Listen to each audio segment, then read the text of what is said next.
पाकिस्तान में एम्बुलेंस को तैयार रखने को कहा गया है।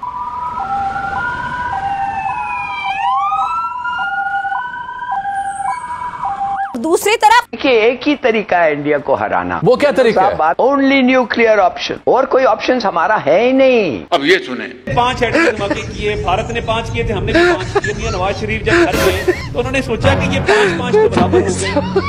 अगले दिन फिर छठा एटमी धमाका करके भारत को जो है वो शिकस्त दी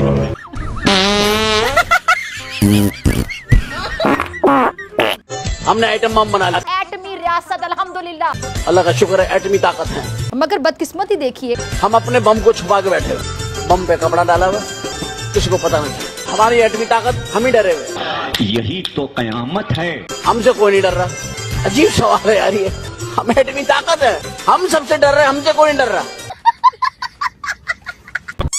तो कैसे हो आप सब? आई होप अच्छे ही होगे, मैं भी अच्छी हूँ। गिद्दड़ बबकी तो पाकिस्तान मीडिया का काम है देना, लेकिन इनकी हालत इस कुत्ते जैसी हो गई है जो आगे से तो भौंक रहा है लेकिन पीछे से इनकी सिर्फ फटी नहीं, लीक हो चुकी है। तो लोगों को इतना यकीन है ये चला नहीं सकते। आखिर क्यों? इतना कर्जा है हमारे ऊपर। रोटी छीन कर खाने की नौबत आ चुकी है। लोग खुद को आग लगा रहे हैं। नंगापन आ रहा है जो आज से 100 सदी पहले था। घास खाएं और गुजारा करें। इधर देखते हैं तो कर्जा, इधर देखते हैं तो कर्जा, उधर देखते हैं कर्जा, पीछे देखते हैं कर्जा। जब हम चलाने लगते हैं फोन आ जाता है, चला रहे हो तो हमारे पैसे दे दो पहले। दुनिया कहीं से कहीं जा रही है, मगर हमारे इस मुल्क की हालत बद से बदतर होती चली जा रही है। वही हमारे लोग कहते हैं अंदर रख दो यार, फिर चला रहे। अभी पाकिस्तान का ठीक से ट्रीटमेंट होने भी नहीं लगा है, वो तो अभी से रोने लग गया। इंडिया ने इस वक्त इंतहा कर दी। पहलगाम में होने वाले अफसोसनाक वाक़ये के फौरन बाद भारत की जानिब से सिंध ताश मुआहदे को मुअत्तल करने का ऐलान ऐसा ही है जैसे कोई फिल्मी विलन कानून की किताब को आग लगाकर कहे कि अब मैं ही कानून हूं जज साहब। पाकिस्तान के लोग परेशान हैं, मैं जानता हूँ। उनकी परेशानी का कारण भी मैं हूँ, ये भी मैं जानता हूँ। इस दफा भारत की तरफ से सिंधु पे हमला हुआ है। मोदी ने और उनकी हुकूमत ने ऐलान किया कि अब वो ये मुआहदा नहीं मानते। ये हीरा मंडी की पैदाइश फिजा खान और एक वो पाकिस्तान का छक्का बिलो रानी। इस दरिया से हमारा पानी बहेगा या उनका खून बहेगा। इन दोनों की अलग ही कहानी है। कभी इनको पानी चाहिए और कभी बाढ़ में डूब जाते हैं, सैलाब आ जाता है।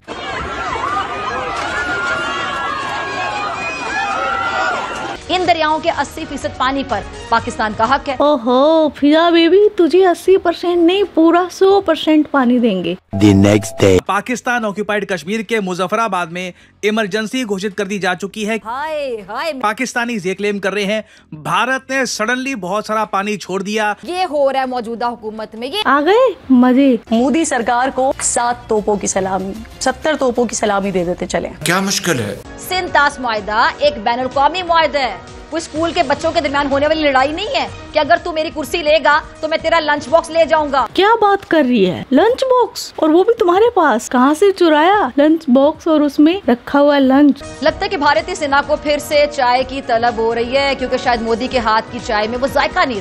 A few moments later. Modi ji ने चाय के कप में ऐसा घुमाया कि ना चीनी बची और ना ही पत्ती। इस वक्त इंडिया का मूड कुछ और है। आप चुप करके बैठे। कहाँ गई तुम्हारी मुसल्ला फौज और वो बुड़बक आर्मी चीफ? मुझे लगता है कि इनका आर्मी चीफ डर कर बिल में छुप गया है। हाँ भाई हाँ। और जिस हिसाब से हीरा मंडी के ये जो हीरे हैं बिल्लो रानी और फिजा बेबी मीडिया पर आकर जंग लड़ रहे हैं, उस हिसाब से लगता है कि इनकी जो फौज है और आर्मी चीफ है वो हीरा मंडी की शोभा बढ़ा रहे हैं, मुजरा कर रहे हैं। राणा जी माफ करना, गलती मारे से हो गई। तो बड़ा दचका लगा। गौरतलब बात ये है कि अब तेरा क्या होगा पाकिस्तान, क्योंकि एक तरफ इनको टीटीपी ठोक रहा है, दूसरी तरफ बीएलए और इनका अब्बू भारत भी इनके फाड़ने के मूड में है। बीएलए जो है उसने 25 तारीख का एक प्रेस रिलीज जारी किया और इस सब के अंदर बीएलए ने ये क्लेम किया कि जी बलोच लिबरेशन आर्मी के जो सरमचार हैं उन्होंने क्वेटा के रवाई इलाके मार्गट में पाकिस्तानी फौज के काफिले को रिमोट कंट्रोल आईईडी हमले में निशाना बनाया। ये पाकिस्तान के लिए लम्हा फिक्रिया है। हाल ही में जनरल बाजवा और आर्मी एस्टेब्लिशमेंट ने ये फैसला किया था कि अब हमने फोकस करना है on Jio economics. Jio economics का ये मतलब नहीं है कि आप इंडिया के साथ पंगे लें इसके साथ। मतलब समझ रहे हो, न्यूक्लियर पावर की धमकी देने वाला पाकिस्तान उस सड़े बैंगन की तरह है जो बाहर से तो बिल्कुल ठीक दिखता है लेकिन अंदर उसके डर के कीड़े कुलमुला रहे होते हैं। क्यों? क्योंकि छोटे मियाँ साहब की हालत देखकर वो ये भांप चुके हैं कि इस वक्त जो शहबाज शरीफ साहब ने झंडे गाड़े वो सबको याद है ना, कौम ने देखे ना, ये शर्मिंदगी का बाइस बने हैं। हालत है, मैं अफसोस के साथ कहूँगी, अफसोस के साथ कि उस पर ना सिर्फ इंडियन मीडिया ने मजाक बनाया बल्कि जो दीगर गैर मुल्की ज़राए इब्लाग हैं उनमें भी इसको खूब उछाला गया। और अफसोस ही किया जा सकता है क्योंकि हमारे मुल्क के वजीर आज़म है ये जिनकी जगह साई हो रही है। कौमें तो वही तरक्की करती है, वो जीती जागती हूँ।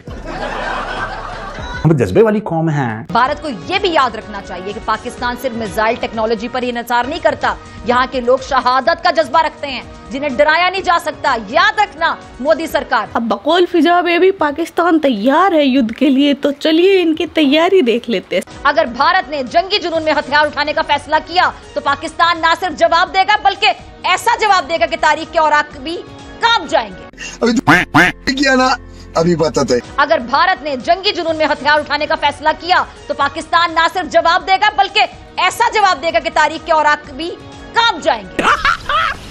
मस्त जोक मारा रे, ये हंस रहे हलकट।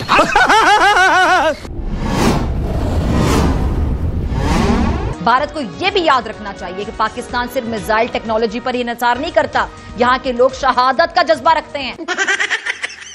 अब जल सेना भी देख लो। नाज़रीन, दुश्मन अगर साजिश करे तो जवाब फौलादी होता है और अगर सरहद पार से मैली आंख उठे तो पाकिस्तानी मिसाइल आसमान चीरते हैं। भारत को एक नहीं कई बार जंगी मैदान में जिल्लत का सामना करना पड़ा। बेकारी, आगे चल यार, आगे चल, आगे चल। और अब भी अगर वो गलतफहमी में है तो हमारे मिसाइल तैयार हैं, हदफ पर लॉकडाउन है। चड्ढा समझाओ इसे, समझाओ। अब आप सोचोगे कि इनके टैंकों का क्या हाल है, उनमें तो तेल ही नहीं है भाई साहब। टैंक चलने के काबिल नहीं है, तो आप कह रहे हैं की मूवमेंट के लिए मेरे पास डीजल नहीं है। बेशक, ठीक है जी, इस तरह की बातें की थी ना। नॉर्मली ऐसा आर्मी चीफ के कोर्ट मार्शल होना चाहिए। और मुझे अब कहना पड़ेगा, मैं अंदर कमरे में कहती रही हूँ बट मुझे कहना पड़ेगा कि इस तरह नहीं होता। 20-25 सहाफियों को सामने बिठा के आप उनको कह रहे हैं कि पाकिस्तान आर्मी लड़ने के काबिल। इसका मतलब आप दुनिया को बता रहे। अच्छा बात नहीं है। आर्मी चीफ हमें एक कहानी सुना रहा है कि जी फौज इंडिया से लड़ने के काबिल नहीं, लिहाजा हम सुलह कर लें। बस हवा निकल गई। अभी पाकिस्तान का ये हाल है कि पाकिस्तान की फटके हो गई है फ्लावर, और पाकिस्तान के पीएम ने अलर्ट जारी कर दिया है। पूरे पाकिस्तान में इमरजेंसी। हमने कहा था आपने अजीत डोभाल के साथ इनको क्यों भेजा था जनरल फैज को बात करने, याद है जी कि वो अच्छा, अब उसमें जो हमारा फॉरेन ऑफिस था उसको इन्होंने वही लेक्चर दिया जो उन्होंने आपको और मुझे दिया था। बाजवा साहब बहुत गुस्से में आ गए और उन्होंने कहा कि मोदी ने अप्रैल में दौरा करना है पाकिस्तान का। अप्रैल कौन सी? 2021। यस, ठीक है जी। और ये हजम कर चुके हैं वो कश्मीर, और फिर भी जी 5 अगस्त 2019 हो चुका है। अब आप सब सोच रहे होंगे कि वो जो लाल टोपी था जिसको गजवा हिंद करना था वो कहाँ गायब है। उसका एक पिल्ला आया है मार्केट में, वो छुप कर बैठ गया है क्योंकि उसको डर है जैसे सऊदी अरब ने उसका सुझाया था ना, वो लाल किया था, तो अब उसका क्या बनेगा। इसलिए इनके आर्मी चीफ के साथ वो भी मुजराई कर रहा होगा, लेकिन उसके पिल्ले की फ्रस्ट्रेशन देखिए। बेसिकली थोड़ा समझने की जरूरत है इनके माइंडसेट को। इनके डीएनए के अंदर झूठ शामिल हो चुका है। ये सिर्फ और सिर्फ तलवार की जुबान समझते हैं। औकात में रहो। What a psyche.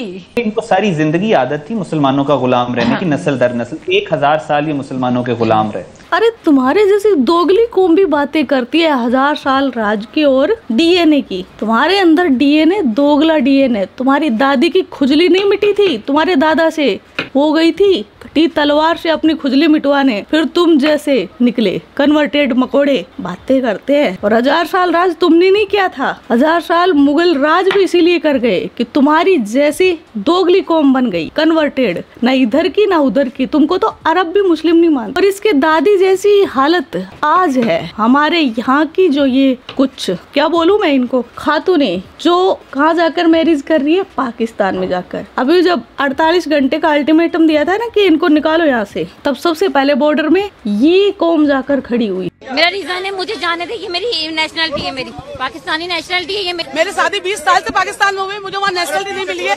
मेरी नेशनलिटी अप्लाई हुई भी है वहाँ पे। और सुन, मेरे पास वहाँ का निकलनामा है, सब कुछ है। मेरी बच्चियाँ कैसे जाएगी? मेरे बच्चे मर जाएंगे सर। इन खातूनों को देखने के बाद है ना, वो जो सिमा और लप्पू, उनके लिए थोड़ी सी इज्जत बढ़ गई है। वैसे तो सबसे ज्यादा गाली मैं ही देती हूँ उनको। पूछो क्यों? क्योंकि उनको पूरा देश जानता है, अगर कुछ भी होता है वो रेडार में है, उनको कभी भी उठाकर पूछताछ की जा सकती है। ऐसे ये जो छुपी हुई, ये तो पता भी नहीं चले। और वो एक जगह टिक कर तो बैठ गई है कम से कम। ये तो क्या मतलब, ये क्या पिकनिक गार्डन है? कभी मायके कभी ससुराल, और ससुराल मायका, ये नहीं इधर उधर दो दुश्मन मुल्कों का। और कुछ खातूनों ने तो हद कर रखी है। बच्चों के पासपोर्ट है पाकिस्तान के, लेकिन बच्चों को पाल रही है हिंदुस्तान में। मेरी लैंग्वेज थोड़ी खराब होती है, लेकिन सच में मतलब इनको बीज वहाँ का चाहिए और खेती यहाँ पर करनी है। बड़ी विचित्र घटना है। हैदराबाद में क्या करते हैं कि हैदराबाद की जो महिलाएं हैं वो पाकिस्तानी नेशनल से शादी कर लेती है और पाकिस्तानी नेशनल्स के रूप में वहाँ जाती है, उसके बाद वहाँ बच्चे पैदा करती है और फिर वापस आ जाती है हैदराबाद, सबको इंडियन नेशनल्स बना लेती है। मतलब भारत में एक नए तरह का डेमोग्राफिक जिहाद इन महिलाओं ने बचा रखा है। और इसकी वजह है कि हम ही पागल हैं। टैक्स हम देते हैं अपने आप को मरवाने के लिए। आगे चलते हैं जी। और मैं इस लाल टोपी के पिल्ली का जहर पता है क्यों दिखा रही हूँ इतना, ताकि आपको पता चले कि ये कितना बड़ा जिहादी, दरिंदा और भेड़िया है। 70 नहीं है, 65 नहीं है, दिल्ली लेंगे। ले ले मेरा। पाकिस्तान पे मुसलमान बैठे हैं और मुसलमानों के पास न्यूक्लियर बॉम्ब्स भी हैं, तो इनको तकलीफ होती है। भाई पढ़ाई कांडू आदमी। जरा बताइएगा, जो ऐसे वाकयात हैं उनसे सिंध तास मुआहदे का क्या लेना देना है? पानी जैसा जो बुनियादी, एक इंसानी बुनियादी हकूक, अगर मैं कहूँ तो गलत नहीं होगा, तो उसको दरमियान में ले आना ये कम ज़र्फी नहीं है? मतलब 5 मिनट पहले ये इतने जहर उगल रहे थे, जब बात आई इनको कुछ चाहिए तो इंसान बन गए। तुम इंसान हो, इंसान कहलाने के लायक हो। पानी इंसानों के लिए है, लेकिन जिहादियों के लिए सिर्फ सैलाब आएगा या फिर सूखा। मुझे जरा ये बताएं कि जो अक्षय कुमार साहब की मूवी आई थी टॉयलेट एक प्रेम कथा, तो आप लोगों ने तरक्की इतनी करी कि टॉयलेट्स बन गए हैं भारत में। ना टॉयलेट क्या काम के हमारे। पहले जो तुम्हारा पीएम कटोरा लेकर घूमता था, उसमें हम 2 नंबर करते थे और वो तुम खा जाती थी पिज़्ज़ा। ये जो सैलाब आया है, ये तुम्हें क्या लगता है मोदी जी ने पानी छोड़ा है? ना, हमने 1 नंबर किया है, उसका सैलाब है ये। क्योंकि टॉयलेट तो है ही नहीं ना। हमने एक इतना बड़ा टॉयलेट बना रखा है पाकिस्तान नाम का।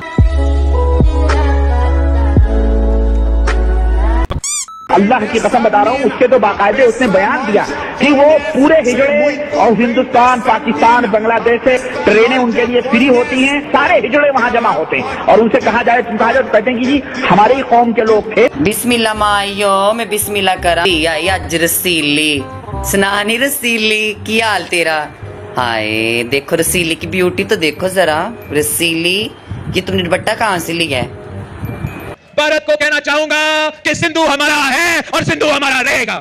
इस दरिया से हमारा पानी बहेगा या उनका खून बहेगा। अरे छक्के, पहले ठीक से पैदा हो ले और नारेबाजी करना सीख ले, फिर देना धमकी। और वैसे खून हमारा नहीं बहेगा, खून कहीं और से निकलेगा। जिस टाइप से तुम जाहिल पाकिस्तानी अपनी हरकतें करते हो ना, वो करो जो तुमसे होता है।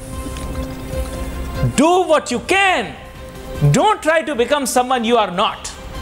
तुम जो नहीं हो वो बनने की कोशिश क्यों कर रहे हो? आप अपने आप को टटोलो, अपनी जहन, अपनी आंखों को खोलो। कितने अंधे हो सकते हो यार आप, कितने अंधे हो सकते हो आप कि आपको प्रेम चोपड़ा की जगह प्रियंका चोपड़ा दिखाई दे रही हो। कितने अंधे हो सकते हो आप, आपकी आंखों का नंबर कितना खराब हो सकता है। अब तुम ही सोच लो कि खून पाकिस्तान के कहां से बहेगा। ऐसे नहीं हो सकता, ऐसे नहीं हो सकता, होगा इंशाअल्लाह ताला। अच्छा, पाकिस्तान को एक वहम रहता है कि अगर जंग छिड़ गई तो जो इनके मुस्लिम उम्मा और इनका जो सोतेला अब्बू है वो इनके साथ होगा। लेकिन सच्चाई सुनिए, अमेरिका किसके साथ खड़ा होगा? ट्रंप ने मजम्मत भी कर दी, 100% वो इंडिया के साथ खड़ा होगा। सुनते जाइए। हमारे साथ खड़ा नहीं होगा, उनके इंडिया के साथ दिफाई मुआहदे हैं, वो क्वाड का हिस्सा है। जापान और ऑस्ट्रेलिया वो इंडिया के दिफाई इत्तेहादी हैं, वो इंडिया के साथ खड़े होंगे। सुनते जाइए। चीन पाकिस्तान के साथ खड़ा होगा। आपको लगता है चीन ने जितना कर्जा पाकिस्तान को दिया है ना, टोटल इतने सारे सालों में, 10-12 सालों में, 15 सालों में, चीन ने जितना कर्जा पाकिस्तान को दिया है, इससे दुगने पैसे की वो 2 तरफा तजारत करते हैं हर साल इंडिया के साथ। चीन ने जो इस साल की एक्सपोर्ट्स हैं चीन की इंडिया को, वो 110 अरब डॉलर से ज्यादा की हैं। अब आप अंदाजा कर लें कि क्या चीन पाकिस्तान के लिए इंडिया से बिगाड़ेगा? सवाल ही पैदा नहीं होता। सऊदी अरब ने जो इंडिया के वजीर आज़म को प्रोटोकॉल दिया एक दिन पहले, आपके वजीर आजम का तो पता तब चलता है उन्हें जब वो पहुंच जाते हैं वहां पे। प्रोटोकॉल तो बहुत दूर की बात है, उनका कोई अर्दली भी लेने के लिए एयरपोर्ट पे नहीं आता। ये सितम है, ये जुल्म है, ये ज्यादती है, नाइंसाफी है, जो मर्जी नाम दे दे। क्या बांग्लादेश पाकिस्तान के साथ खड़ा होगा? वो पहले ही पाकिस्तान को कह रहा है हमारे पैसे वापस करो और हमसे माफी मांगो जो कुछ हमारे साथ 71 में हुआ। ईरान, चाबहार में इन्वेस्टमेंट हम नहीं कर रहे, हमने तो बल्कि गैस पाइपलाइन में वो कहते हैं हमने उनका नुकसान कर दिया है, जबकि चाबहार में इन्वेस्टमेंट इंडिया कर रहा है। हलवा खाएं और सो जाएं। पाकिस्तान अपने स्टांस में बहुत क्लियर है, एक एक बंदा 24 करोड़ में से वो लड़ेगा भी और वो आखिरी दम तक लड़ेगा। बात करते हैं यार ये न्यूक्लियर पावर की, इनके टोल की हालत देखिए।